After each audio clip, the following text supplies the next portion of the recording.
This is Carl Johnson of CJ Behavior Coaching and Consulting, and welcome to our podcast.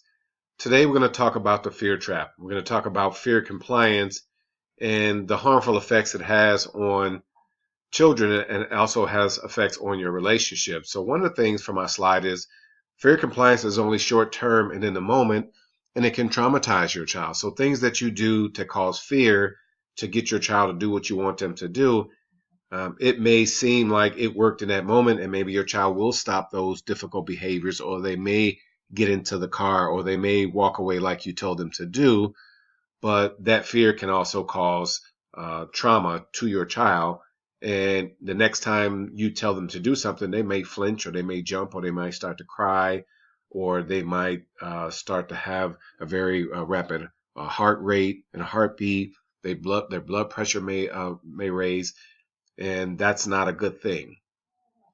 Also, there appears to be success in your intervention, but it is a mirage. So just like we talked about, now you may have yelled at your child or threatened your child or grabbed your child, and they got into the car or they stopped doing what they were doing, and it appears that it worked.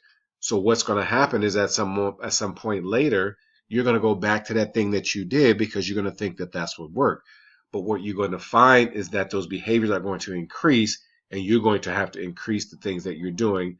So actually, these things actually cause more behaviors. They don't help decrease behavior. They actually increase behavior. Difficult behaviors are what we're talking about. And although your child may comply with what you said at the moment, you will continue to have to say it due to the stress your child feels. So when you're telling your child to do something and you're using fear tactics or things that make them afraid, you're going to have to keep saying that to them over and over and over and over because they don't get it. When you are making them afraid of you, they're not focusing on the words you're using, they're focusing on whether they're safe or not. So you will continue to have to say it over to them and repeat your words to them because they're stressed out. Your frustration begins to grow due to repeatedly talking about the same things. You might have said at any given time, I feel like I've said this 1,500 times to my child. I feel like a broken record. I feel like I say this and I'm blue in the face. You probably may feel like you're saying it 1,500 times. You may feel like it's a broken record, or you feel like you might be blue in the face because you're saying them over and over and over. But that's the point. You're having to repeat these things over and over. Why haven't those things sunk in the first place? You might want to look at your delivery and how you're delivering these things to your child. And next, your consequences begin to increase in an attempt to achieve instant compliance. So you may have threatened to take away video games for 5 minutes, and then 15 minutes, and then an hour, and then a day, and then a week, and then a year, and you just keep increasing those consequences. You also keep increasing the yelling and the threats and the grabbing and those things. All those things begin to increase, and all those things are very negative things because those are things that cause more very bad feelings for your child. So with those bad feelings also becomes very difficult and challenging behavior. So the more the more concerning feelings and unsafe feelings you create for your child, you're actually creating more chances of them having some difficult behavior. So again, using fear compliance does not work. Next, your child may spend more time being sneaky about those things you don't want them to do and lie more about it. So they didn't learn that they shouldn't run in the house. They shouldn't learn that they shouldn't take 3 cookies and they should only take 2. They learn how to try to get away with it when you're not around. And so they're going to be more sneaky about it because they don't want to get in trouble. So they didn't learn the lesson. They just learned how to kind of work the system a little bit more. And what happens sometimes with a parent is that you find out later that your child was sneaking behind your back and lying to you more, and then you become even more upset, and then you give even more consequences and extreme consequences because now you feel like you've been deceived and your child is lying to you, but your child is probably lying to you because they're afraid of you, and that's what fear does. And again, you forget to do all those little things that led up to the extreme behavior, the extreme things. Like you used to give reminders. You used to maybe give your child some cool out time, or maybe, hey, let's talk it out. Hey, I want to listen. Maybe you don't do those things anymore because you're going to these very extreme things that you think work.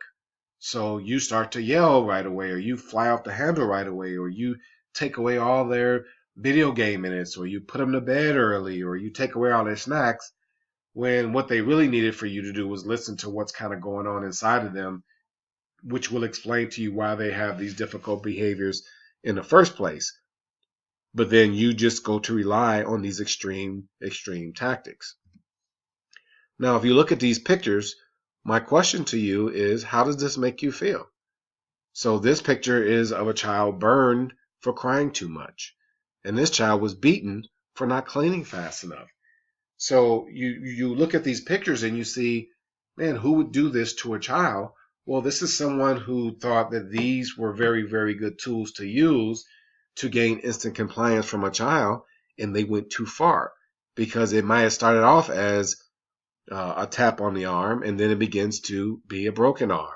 It may have begun to be a threat to push them into a wall, or a threat to do this, and it actually did happen. So these things will increase, and they will increase the chance of your child becoming hurt, or your child becoming injured to the point where they could die.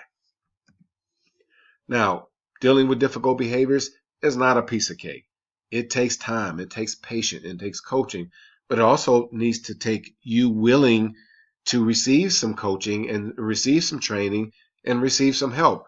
Quite often, caregivers feel like if you reach out and ask for help, that you're not a good mom, or you're not a good dad, or you're not a good teacher, or you're not a good caregiver.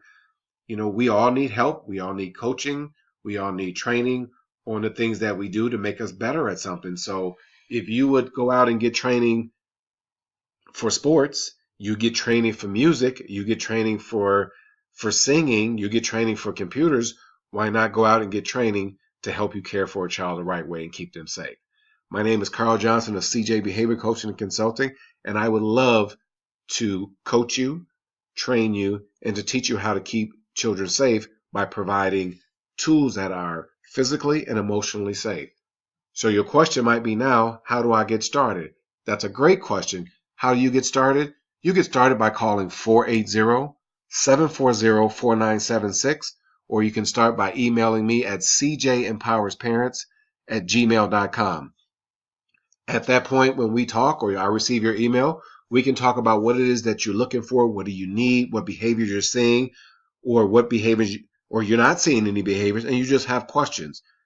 We provide in-person consultation, coaching, and training, but we also provide video consultation as well through Zoom. So you can get your questions answered. You can get some really, really good tools that you can use, and you can get someone to support you while you're going through whatever you're going through with your child. If you're struggling with multiple children, or you're a teacher and you're struggling with your classroom, we have tips that can help you, and we're willing to listen to you, because one of the things we want to teach you at CJ Behavior Coaching and Consulting is how to listen better to children to figure out what it is they feel, need, and want.